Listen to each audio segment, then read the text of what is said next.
And one, two, three. Yeah, fresh. Yeah, fresh.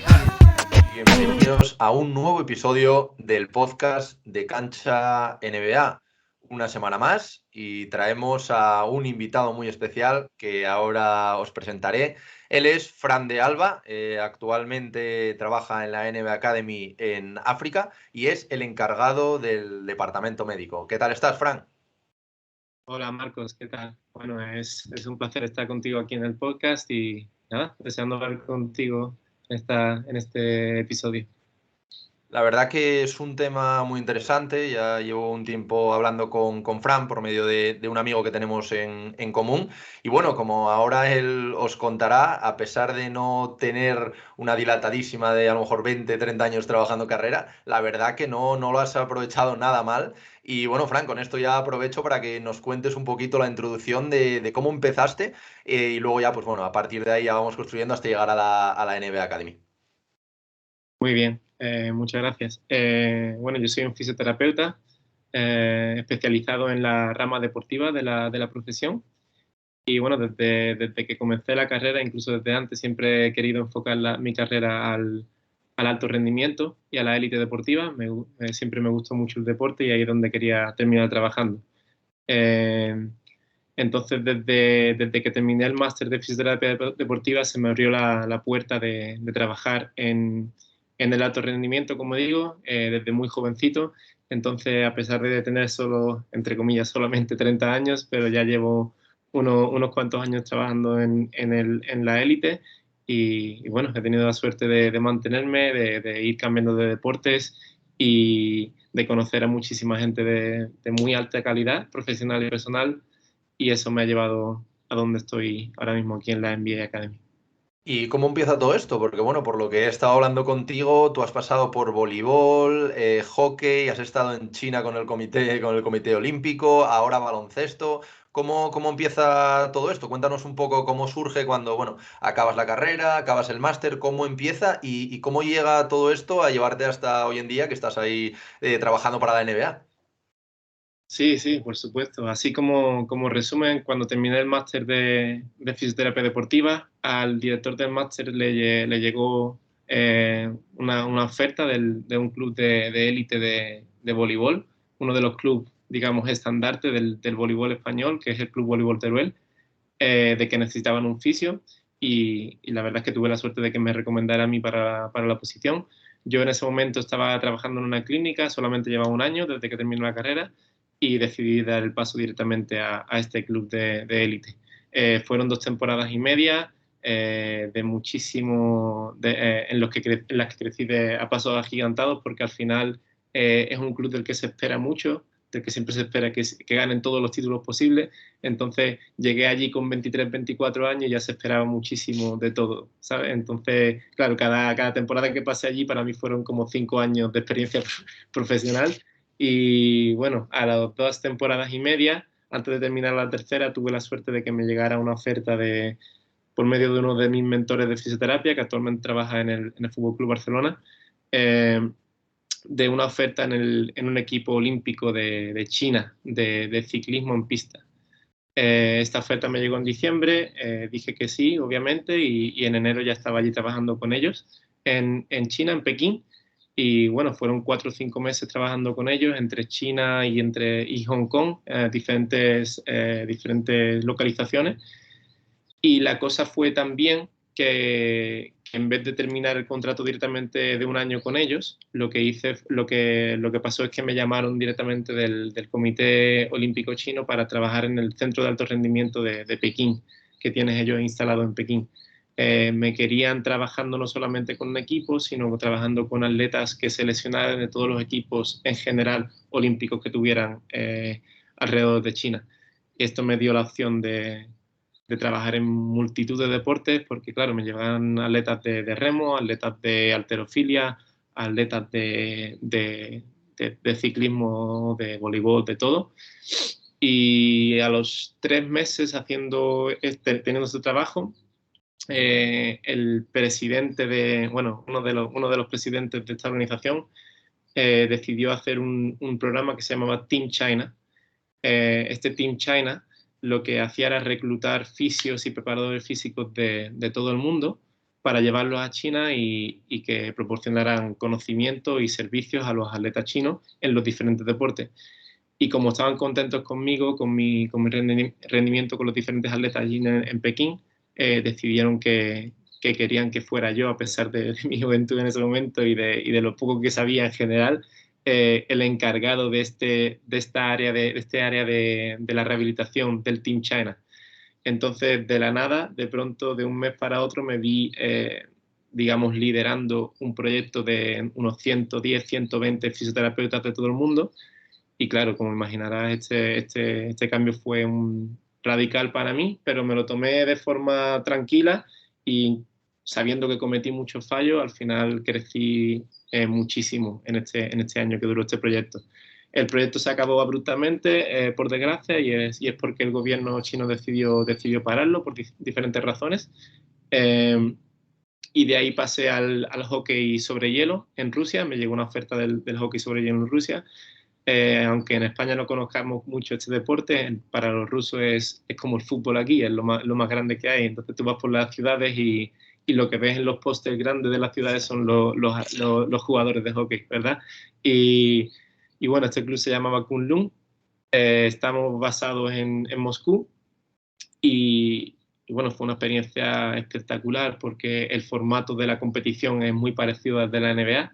Son en total 62 partidos en unos 6-7 meses, 30 equipos y, bueno, ya sabes, el típico avión privado que te lleva de una ciudad a otra en la misma noche, tienes que jugar la noche siguiente, otra vez te montas en el avión para jugar al día siguiente y casi no entrenas, simplemente juegas. Y fue algo que me acercó mucho a este formato NBA, que es el que a mí siempre me ha llamado la atención. Pero por culpa del COVID, bueno, firmé un contrato para el segundo año, pero por culpa del COVID el proyecto se canceló también y bueno, gracias a un amigo que tengo con el que estudié la fisioterapia deportiva en España años atrás, me llegó esta oferta del Fuenlabrada de fútbol de segunda división y allí es donde pasé la última temporada completa, sabiendo que el fútbol no era a lo que yo me quería dedicar a largo plazo. Entonces, desde diciembre, enero, ya estaba pensando en cuál podría ser mi siguiente paso y eso me llevó a obtener estas ofertas de la NBA Academy hasta que he podido llegar aquí. O sea que por lo que te he escuchado, tú desde que empezaste a estudiar, querías enfocarlo todo un poco al baloncesto y evidentemente pues un poco a la NBA, que al final es la mejor liga de baloncesto del mundo, ¿no? Eso es, para mí siempre ha sido, bueno, desde los 15, 16 años ha sido mi pasión. No sabía exactamente los pasos que tenía que tomar para llegar, nadie te enseña eso, ¿no? Para llegar a la NBA, pero siempre he tenido como objetivo final, nunca me ha importado que si es a los 50 años o a los 60 años, pero llegar a la NBA y en este caso me decidí por la fisioterapia, pues era perfecto trabajar como fisioterapeuta de uno de los equipos NBA, entonces creo que no digo que estoy cerca, pero sí que estoy en el camino correcto. Ahora siento que estoy en el camino correcto ahora que he llegado a la academia.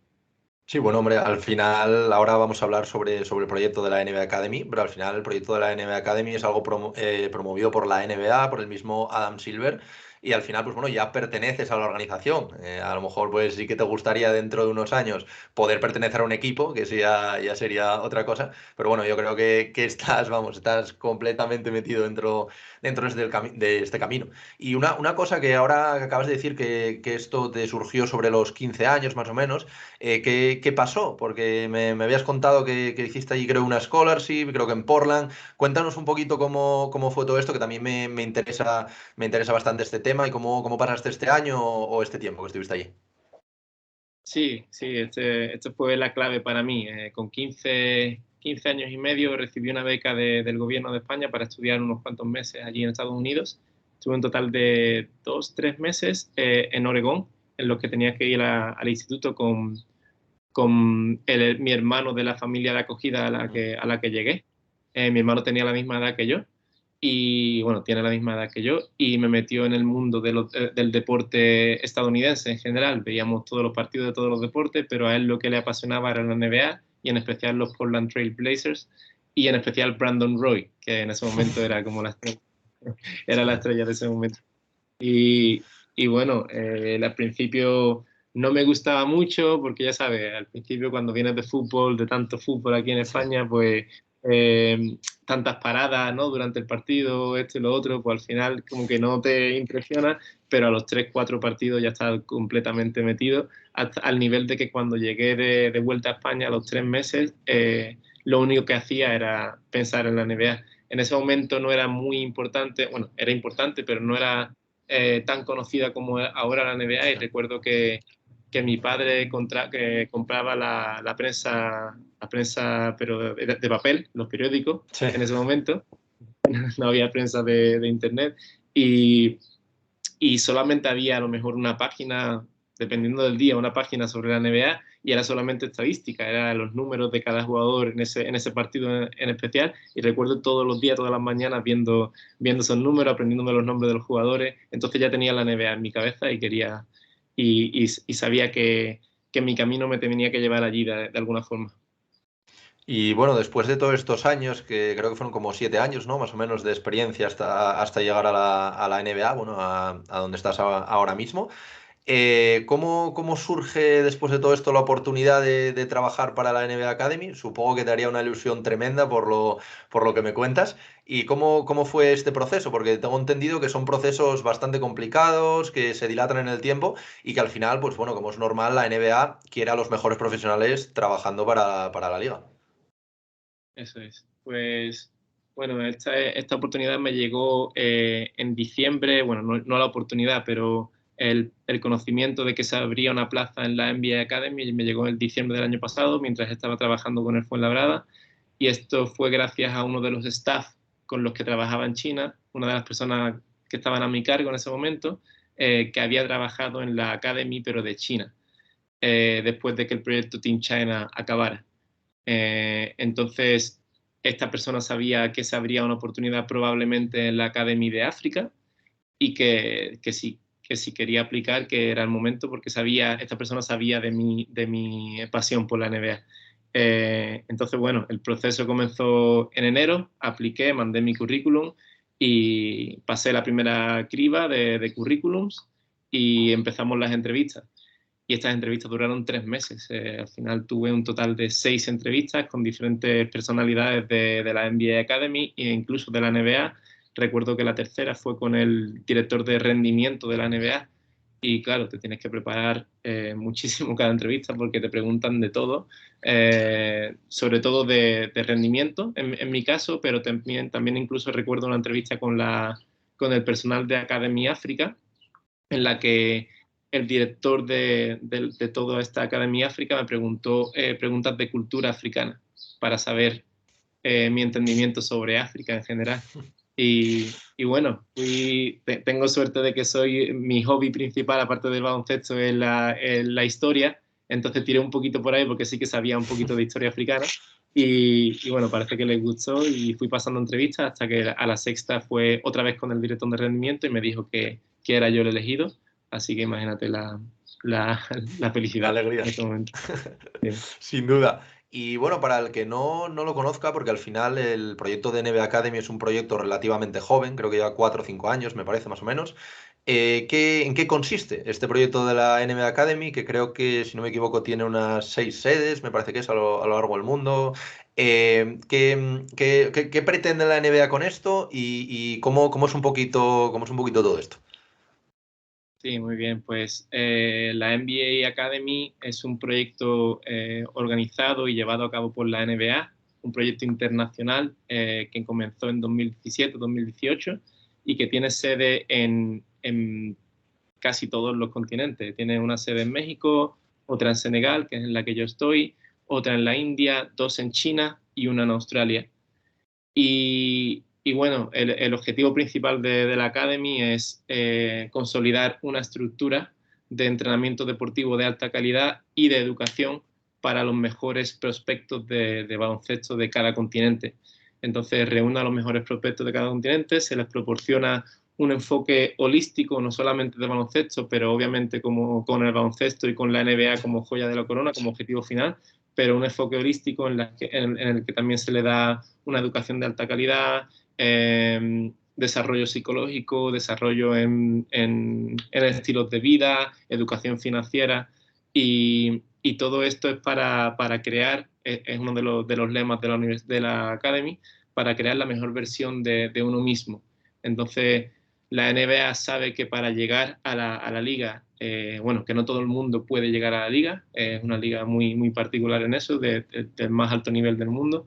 Entonces, no solamente quiere concentrar durante 3-4 años a estos mejores jugadores de los continentes, sino que, y para desarrollarlo en el baloncesto, sino que darle la oportunidad de poderse desarrollar y prepararse para la vida en general en el futuro. Y en tu caso, como comentabas, estás en la sede de África, que está situada en Senegal, y llevas, si no me equivoco, unos 5 meses, más o menos, allí. ¿Qué tal? ¿Cómo es la experiencia de vivir en África, de vivir en Senegal, trabajar allí con los chicos? Un poquito así por encima, ¿cómo han sido estos 5 primeros meses para ti? Bueno, pues todo el staff con el que contacté, que ya vivía aquí desde antes, vivía en Senegal, son casi todos americanos, y todos me decían, bueno, va a ser un shock para ti porque es África, tal y cual, y como que me preparaban, ¿no? Pero lo cierto es que cuando llegué no me encontré un shock tan grande.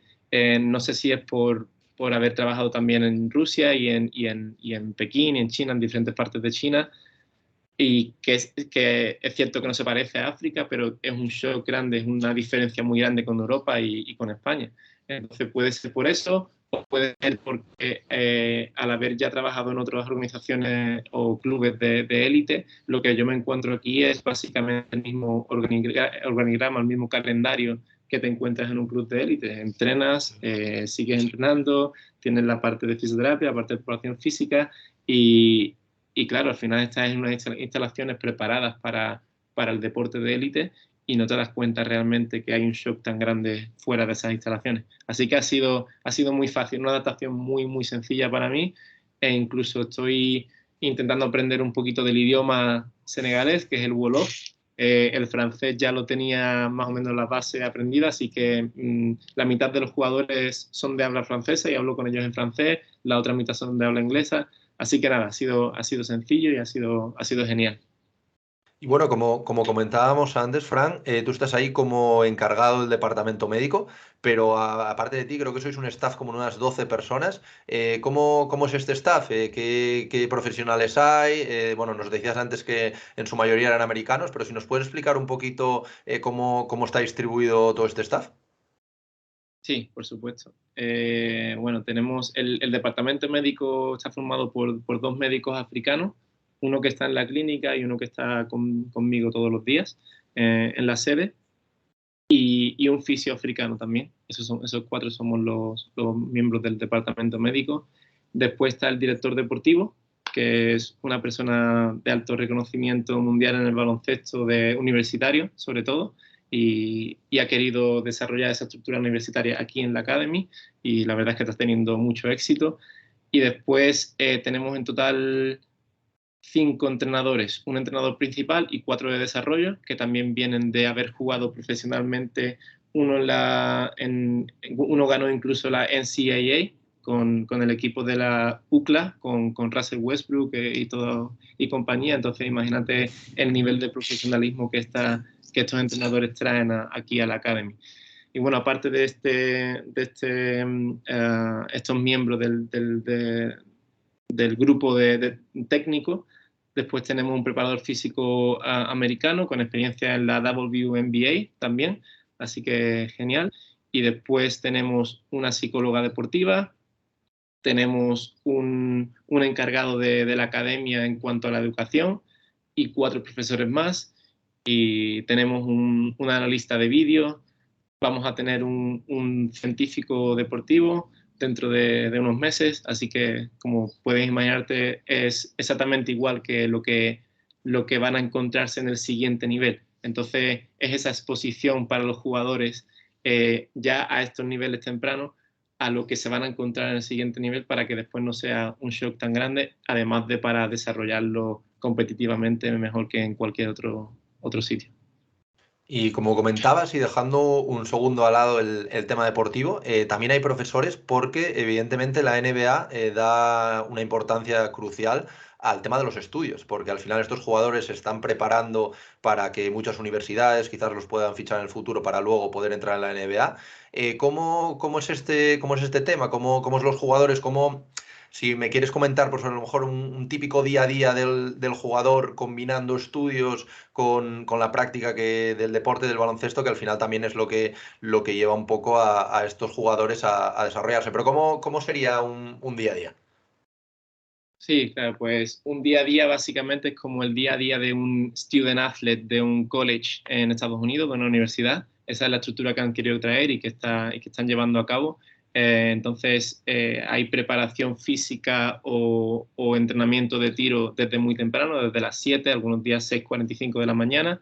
Estamos en el gym hasta las 9, más o menos. A las 9 toman el desayuno y después están unas 2, 3 horas en las clases. Estas clases son con profesores especializados para lo que te digo, para darle educación financiera, enseñanza y todo lo que necesitan para desarrollarse para el siguiente nivel. Después hacen la comida, después tienen unas cuantas horas de descanso y después vuelven al gym para hacer la preparación al entrenamiento, el prehab que se llama. El entrenamiento dura un par de horas, desde las 5 hasta las 7, 7:30 algunos días. Después hay todo el tema de terapia conmigo o recuperación deportiva. Y bueno, vuelven a los dormitorios para la cena y para acostarse. Esto es cuando hay doble sesión, que suele ser lunes, martes, jueves, o lunes, martes, jueves y viernes, dependiendo de la semana, dependiendo del enfoque que le quieran montar, más volumen, más intensidad a los entrenamientos y demás. Cuando hay una sola sesión, pues bueno, intentamos hacer esa sesión muy temprano para que después puedan descansar todo el día, o incluso algunos días les llevamos a la playa, algunos días hacemos alguna actividad extracurricular, como por así decirlo. Y me comentabas que en los últimos años, por lo que te habían dicho también antes de que tú llegases, poco a poco van saliendo más y más jugadores, que al principio quizás pues a lo mejor había 3, 4 jugadores seleccionables, pero este año me llegaste a comentar que incluso podría haber hasta 8, que sería ya el doble de unos 14 o 15 jugadores que tenéis. ¿Cómo ves este desarrollo? Porque al final es un proyecto que tú comentabas muy joven, 4 o 5 años, y que bueno, al final, si cada año va sacando 12, 10 jugadores, 8 jugadores para la NBA o por lo menos que sean elegibles, pues es un proyecto que está creciendo a pasos agigantados. Entonces, ¿cómo es esto? ¿Cómo es la camada que viene? Que seguramente en los próximos años veamos a alguno de tus chicos en la NBA. Explícanos un poquito cómo es este desarrollo. Sí, la clave al final de este desarrollo es la inversión económica, ¿no?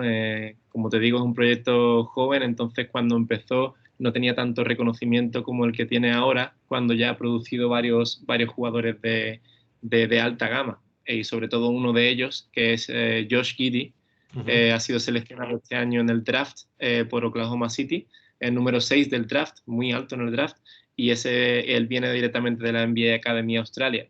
Entonces, este tipo de noticias hace que los inversores quieran meter dinero en la academia para que se sigan formando jugadores porque saben que pueden tener éxito por ahí. Y en concreto a África hubo un artículo en mayo, junio o algo así, en el que se decía que Adam Silver Ujú. había invertido un billón. Este he estado leyendo un poquito, es 1 billón de dólares en África, tanto en la BAL, que es la Liga Sí. Africana Profesional que han inventado el año pasado, este año va a ser la segunda temporada, como Ujú. en la NBA Academy África. No sé exactamente cómo va distribuido el dinero, pero sí que sé que es 1 billón de dólares. Entonces, como eso se relaciona con la mejoría que yo he visto solamente en estos 5 meses, la mejoría que yo he visto en las instalaciones, en el fichaje de más profesionales, en incluso tener aquí a más jugadores, porque en años anteriores teníamos a unos 12, 13, ahora mismo tenemos a 24, los mejores 24 jugadores de África, y se les puede dar prestar los mismos servicios que antes se podía a 12. Entonces, claro, hay más opciones de que haya profesionales en el futuro. Entonces, esto está creciendo a pasos agigantados. Como dices, todavía no ha llegado uno de NBA Academy África a la NBA, pero sí que hay 2, 3 que están terminando la universidad y que probablemente entren al draft entre el año que viene o el siguiente, entonces les conoceremos. Y de los que estoy yo ahora mismo entrenando y con los que estoy trabajando, escucho diariamente que el nivel es extremadamente alto. De los 24 habrá unos 7, 8, como bien dices, que tienen muchas opciones de llegar al más alto nivel. Y un poco hablando, ya hemos hablado del tema de los entrenamientos, cómo es un día a día de los chavales. ¿Cómo lleváis el tema competitivo? ¿Jugáis ahí partidos? Bueno, también ahora me gustaría hablar del tema de Las Vegas, que también me comentaste que vais a ir a Las Vegas a jugar ahí como una especie de torneo. ¿Cómo hacéis el tema de partidos para que los chavales se metan también en dinámica de competición? Ese punto que has tocado es el más importante y el más desafiante, por así decirlo, y es que el COVID para mucho todo, incluso a día de hoy.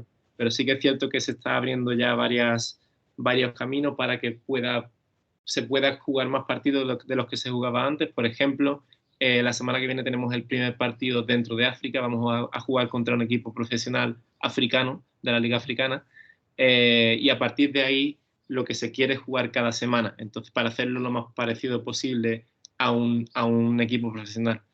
Aparte de esta competición interna, lo que hace la Academy es cada 2-3 meses hacer una competición internacional entre diferentes academias para ver básicamente por competición quién lo está haciendo mejor, quién está desarrollando a los mejores jugadores y quién gana estos torneos, porque al final tiene mucha importancia. Estos torneos tienen mucha importancia a nivel scouts de la NBA y a nivel internacional. Venimos de jugar este torneo en México, lo jugamos hace 6 semanas y estuvimos allí 2 semanas en México. Ganó Latinoamérica, ganó Latinoamérica, pero estuvimos muy, muy, muy a punto y fue un torneo espectacular porque en las gradas había en total 12 scouts de la NBA, de diferentes equipos de la NBA, y claro, les ves con sus polos de Sí. Atlanta Hawks o Golden State Warriors, y claro, tomando notas de los jugadores y entiendes el nivel de lo que está formando parte. Y nada, el siguiente torneo es el 6 de diciembre, empieza el 6 de diciembre, nos vamos a Utah primero durante una semana en preparación y después nos vamos a Las Vegas a jugar contra equipos de la G-League americana. Así que aquello va a ser también algo muy grande y muy especial. Y además me comentabas que también lo va a retransmitir la NBA TV, o sea que al final, pues bueno, son torneos que cada vez, o por lo que veo, se le da más empaque y al final, pues bueno, poco a poco yo creo que se os da esta visibilidad que, como tú comentabas, quizás hace unos años no había tanto y que bueno, ahora también lo que decías antes, el tema de Josh Giddey en el puesto número 6 yo creo que también nos viene muy bien. Seguramente en los próximos años veremos a alguien de la NBA Academy de África por ahí en los primeros puestos. Así que fenomenal. Y una cosa que también quería saber un poco. Antes hemos hablado del día a día de un jugador, pero ¿cómo es el día a día de Fran? ¿Qué hace Fran? ¿A qué hora se levanta Fran? ¿A qué hora se acuesta Fran? ¿Y qué es lo que hace como encargado médico? Bueno, pues mi día a día es bueno, me repito un poco, pero es como el que vivía antes en otros equipos profesionales. Al final intento llegar una hora antes que los jugadores allí para preparar todo lo que voy a hacer durante ese día. Durante esa hora lo que hago es tener meetings con el entrenador o con el preparador físico para decidir qué es lo que vamos a hacer con ciertos jugadores que a lo mejor o están lesionados o están quejándose de algún tipo de dolor o queremos simplemente enfocarlo de forma distinta esa semana o ese día para ese entrenador. Entonces, esa primera hora de 6 a 6:45 de la mañana es meetings y saber más o menos cómo vamos a enfocar el día. Y eso intentamos hacerlo casi todos los días. Después empiezan a llegar los jugadores, empiezo con hacer la activación, muchas veces la llevo yo, muchas veces la activación la lleva el preparador físico. Empiezo con los vendajes. Y después, bueno, empiezan a entrenar, estoy yo allí con ellos, asistiendo en lo posible. Cuando terminan es cuando se van a desayunar y demás. Ahí tengo el resto de la mañana libre. Muchas veces me quedo allí en el mismo establecimiento para seguir hablando con los entrenadores y seguir organizando cosas. Y otras veces lo que hago es, bueno, pues venir a casa y descansar un poco. Y por la tarde igual, en vez de una hora antes, intento llegar 2 horas antes, porque una hora antes llegan los jugadores o que están lesionados o con los que quiero trabajar. y con ellos paso esa hora completa hasta que llegan los demás, empieza el calentamiento de activación, que también lo llevo yo muchos días, y cuando acaba el entrenamiento, pues llevo lo que se decía antiguamente como estiramiento, pero que ya se ha convertido más en recuperación activa de los jugadores, cada día hacemos algo distinto, y bueno, se acaba el día y a casita. En los fines de semana normalmente trabajamos el sábado hasta mediodía, y algunos fines de semana lo que he hecho es irme a Dakar a visitar la ciudad, que está a una hora de aquí, o incluso irme a hacer surf, porque aquí hay una playa muy buena para hacer surf, aquí en el mismo Sali, que es donde está la academia, y bueno, utilizo los fines de semana para desconectar un poquito. ¿Y cómo llevas un poco esta evolución de hace lo que cuentas 7 años de pasar de, bueno, estudiar fisioterapia, también hacer tus másters en especialización deportiva, pero ahora de ser fisioterapia justo cuando sales de la universidad, o sea, fisioterapeuta, perdona, ahora llevar un departamento, estar dentro de un staff, sobre todo lo que tú comentabas, tan profesionalizado que al final parece un poco que estás en un equipo de la NBA. ¿Cómo llevas esto? El tema también de la responsabilidad. ¿Cómo se lleva esto? La verdad es que es una buena pregunta. No sé muy bien cómo me he desarrollado de la forma en que me he desarrollado, pero sí que es cierto que todo pasa por algo, y ese primer contrato que tuve con un club del que se esperaba mucho y yo tenía 23 años me hizo crecer mucho. Después pasó lo de China, y claro, lo que te digo, liderando a tantísima gente, algunos incluso de 20 años más de experiencia que yo, y tener que Sí. tener reuniones con ellos para decirle, no para decirle lo que tienen que hacer, obviamente, pero sí para organizar un poco cómo es la vida de cada uno y demás, me hizo al final desarrollarme muy rápido y muchísimo. Y bueno, yo creo que la clave para el llevar este trabajo que tengo ahora con tranquilidad y de la mejor forma posible es el contacto que he tenido con fisioterapeutas, athletic trainers, que es el tipo de fisioterapia que hay en Estados Unidos, por así Ujú. decirlo, de todo el mundo. He tenido contacto con fisioterapeutas australianos que tienen un nivel tremendo, fisioterapeutas ingleses, sudamericanos, sudafricanos, cuando estuve allí en China. Estos contactos los sigo manteniendo, sigo hablando con ellos, sigo aprendiendo de cada uno lo que creo que va a ser mejor en mi carrera deportiva y profesional. Y, y al final ha sido una carrera Frankenstein, como se dice, lo que he ido es recogiendo trocitos de cada uno de los diferentes puntos del planeta, que si me hubiera quedado en España, obviamente hubiera crecido mucho, porque el nivel de fisioterapia en España está muy bien visto internacionalmente, pero sí que es cierto que no podría haber tenido este enfoque un poco distinto que he tenido gracias al contacto con otros profesionales de diferentes niveles de todo el mundo.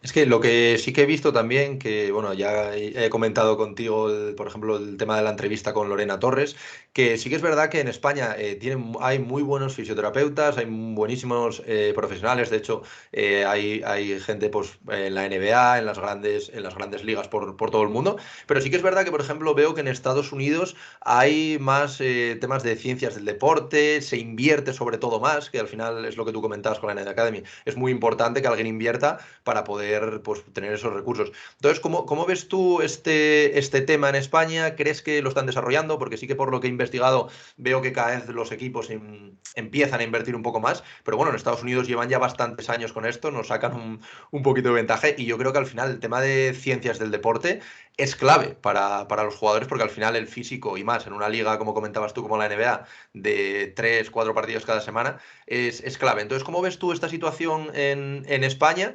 Y si crees que bueno, que podremos llegar al nivel de Estados Unidos. Sí, bueno, como bien dices, solamente para tocar el último punto que has dicho, la disponibilidad para el entrenador de todos los jugadores de lo máximo posible al final es lo que hace que el equipo vaya a más y que se pierdan menos dólares. Al final todo el mundo está pensando en eso siempre, eso es una de las claves. Entonces, por eso se está invirtiendo tanto ahora mismo en rehabilitación, en preparación física, en ciencia del deporte en general, simplemente para eso, para tener máxima disponibilidad para los entrenadores. Y bueno, en España lo que sí que he visto, si te pones a mirar research, estudios y demás, Sí. desde los 80 y 90, aquí había un nivel de ciencia deportiva extremo, hasta el punto de que básicamente, no quiero decir que nos han copiado, pero sí que toda la ciencia del deporte o una gran parte de la ciencia del deporte se ha desarrollado en España y se ha traspasado a otros países en los que a lo mejor se ha llevado a cabo de forma más fuerte, más directa por esta inversión económica que tú comentas. Pero no debemos olvidar que gran parte de la ciencia del deporte comienza aquí en España y por eso se nos tiene en tan alto standing fuera del país. Creo, por lo que he visto cuando estaba trabajando en Fuenlabrada, por ejemplo, en el Club Voleibol Teruel, que las cosas se hacen muy, muy bien en general, pero que hay ciertos puntos que se deben claro, mejorar y para ese aspecto se necesita apostar más, Sí. invertir más por esta mentalidad de máxima disponibilidad en vez de más fichajes para intentar tener a los mejores jugadores, intentar desarrollar y tener disponibles a los jugadores por el mayor tiempo posible. Eso es lo que se ha demostrado con ciencia, que es lo que hace que los equipos sean exitosos al final. Entonces, ese cambio desde la dirección deportiva de los equipos en España tiene que pasar todavía, seguro que ha pasado en muchos de los equipos, pero es más importante la máxima disponibilidad que el seguir fichando y fichando y fichando. Sí, un poco es lo que yo había visto, que al final, pues tú te encuentras fisios españoles, gente de ciencia del deporte españoles por todas las grandes competiciones del mundo, pero quizás es lo que tú comentas, que no se ha invertido, o bueno, ahora se está empezando a hacer, pero estos años quizás no se ha dado toda la importancia, porque al final, bueno, tenemos gente muy, muy válida y esa gente al final tiene que salir, un poco porque si quiere desarrollarse, tiene que ir a un sitio donde inviertan en él. Entonces yo creo que esto esperemos que en los próximos años se revierta, porque sí que, bueno, aunque a ti ahora mismo te esté gustando mucho esta experiencia, pues seguro que a lo mejor pues algún día te gustaría poder trabajar en España, también con la NBA, pero bueno, veremos a ver, porque yo creo que esto es un mundo fascinante por lo poquito que he podido, pues bueno, investigar, también pues la entrevista con Lorena. Y nada, oye, ahora por hacerte un par de últimas preguntas, sí que me gustaría saber un poco, bueno, supongo, no sé si estarás al tanto, pero el tema de cómo es el tema de la selección dentro de África de estos 24 chavales para la academia, si se hacen pruebas, si la NBA manda scouts, cómo es un poco toda esta selección que supongo que se hará anualmente.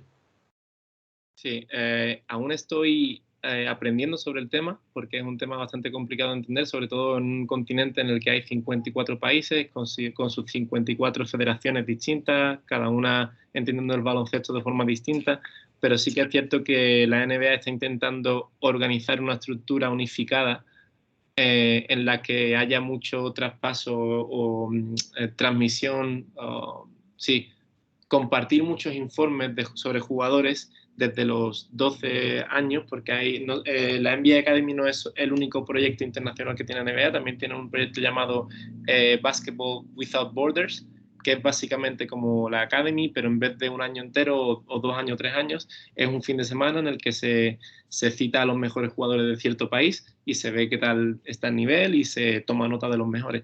Pues todos estos informes se van transmitiendo de un sitio a otro, van llegando a las oficinas de la NBA, también llamadas entre scouts, también llamadas entre directores deportivos de las federaciones, hasta que se consigue intentar dar con los 24 no mejores jugadores, pero sí con mayor proyección para llegar al final al máximo objetivo que es la NBA. Entonces sé que es un proceso complejo por el hecho de ser un continente tan grande y en el que hay tanto amor por el baloncesto, pero sí que sé que se está consiguiendo mejores resultados que hace 3-4 años por la visibilidad de la que hablábamos antes que se le está dando a la NBA y a la marca NBA en el continente por primera vez. ¿Y qué esperas bueno, los próximos años, el próximo tiempo que tú estés ahí en la NBA Academy? Porque como comentabas antes, tan solo llevas 5 meses y has notado muchísimos cambios, mayor inversión. ¿Cómo ves que se puede desarrollar este proyecto de la NBA Academy? En particular en Senegal, en África, que es donde tú estás, pero vamos, en todo el mundo, con la inversión que está haciendo la NBA, ¿qué esperas de los próximos 2, 3 años? Yo tengo la impresión, no es algo que sepa con seguridad, pero tengo la Ujú. impresión de que crecerá en cuanto a sedes. Creo que al final una sede con tantísimos jugadores que tienen posibilidad de llegar a NBA no es suficiente, y creo que con tanta inversión se podría llegar a pensar en hacer más sedes.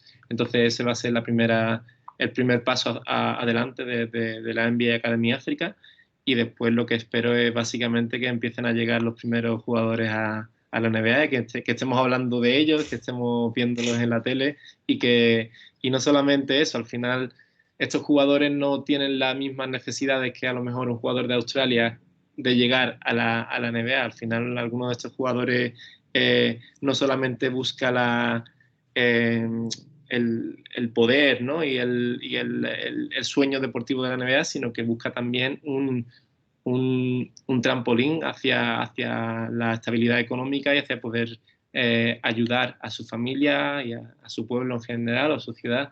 Así que es muy bonito estar ayudando a estos jugadores de la NBA Academy África en especial por esa razón que a lo mejor en otras academias no tienen tanto.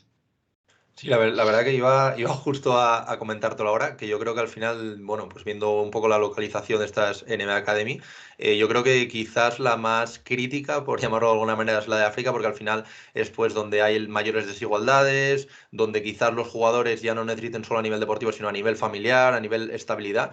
Entonces, para ti, ¿cómo es un poco esto trabajar con los chavales que a lo mejor tú ves que vienen pues de una pobreza extrema, que ven como en el baloncesto la única salida? Al final supongo que será una experiencia ya no solo en tema profesional, sino a nivel personal, súper enriquecedora. ¿Y cómo estás viviendo esto en el tiempo que llevas ahí? Pues sí, es una buenísima pregunta. Como dices, es una experiencia muy enriquecedora porque es la primera vez que me encuentro cara a cara con este tipo de situaciones. No voy a hablar personalmente de cada jugador, pero sí que hay algunos jugadores que vienen de situaciones muy, muy, muy, muy, muy complicadas.